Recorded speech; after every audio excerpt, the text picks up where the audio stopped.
সেই অধিবেশনে বাজেটের উপরে বিরোধী দলনেতা তিনি যখন আলোচনা করছিলেন, সেই আলোচনার সময়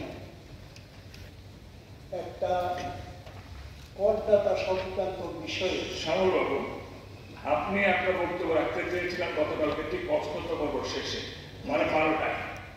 এখন আছেন আপনি গতকালকে বিকেল বেলার কথা। ইস্যু অনুসারে পরিবর্তন আপনাকে কিন্তু যেটা বলেছিলাম শ্যামল বাবু আপনাকে কোনো অসুবিধা নেই। বলুন আপনার মেইন ইস্যুটা বলতে, যেটার জন্য কালকে দাঁড়িয়েছে। না, এখন নতুন যেহেতু একটা ইস্যু আছে এইটা এই সময় তোলা যায়। এটা কেন দেবেন না কেন? আরে আপনি আমার কথাটা শুনুন না।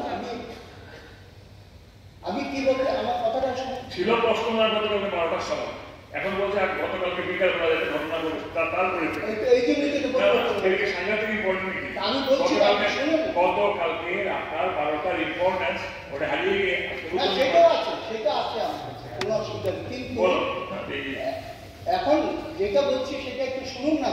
শুনুন, বলুন। উনি যখন একজন করদাতা সম্পর্কে বলছিলেন, তখন পরিষদীয় মন্ত্রী, উনি দীর্ঘদিনের সম্মানিত, উনি বুঝেন সবকিছু, কিন্তু এই বিষয়ে উত্তেজিত হয়ে উনি বললেন, এটার মধ্য দিয়ে জিতেনবাবু আপনি আপনার জাত ছিনিয়েছেন।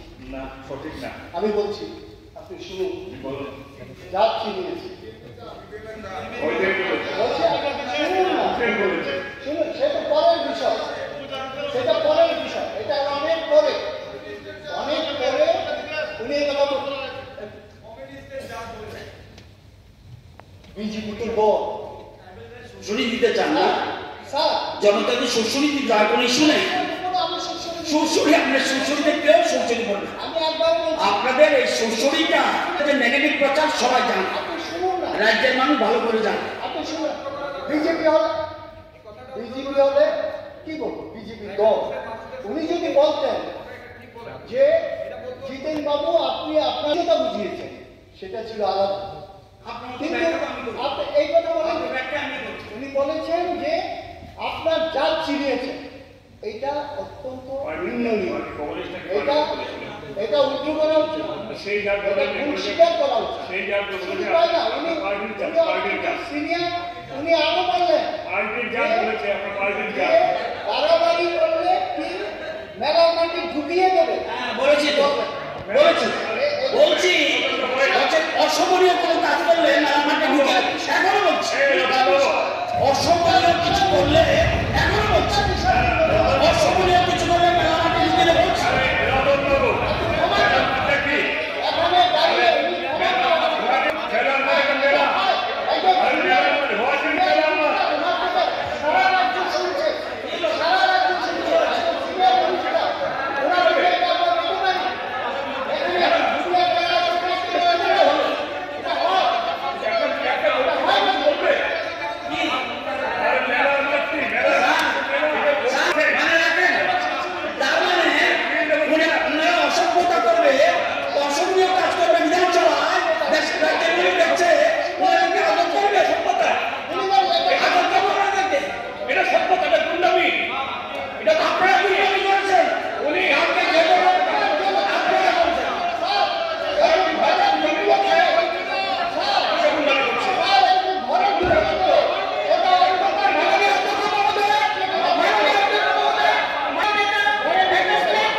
3টি রেফারেন্স পিরিয়ডে নোটিশ পেয়েছি।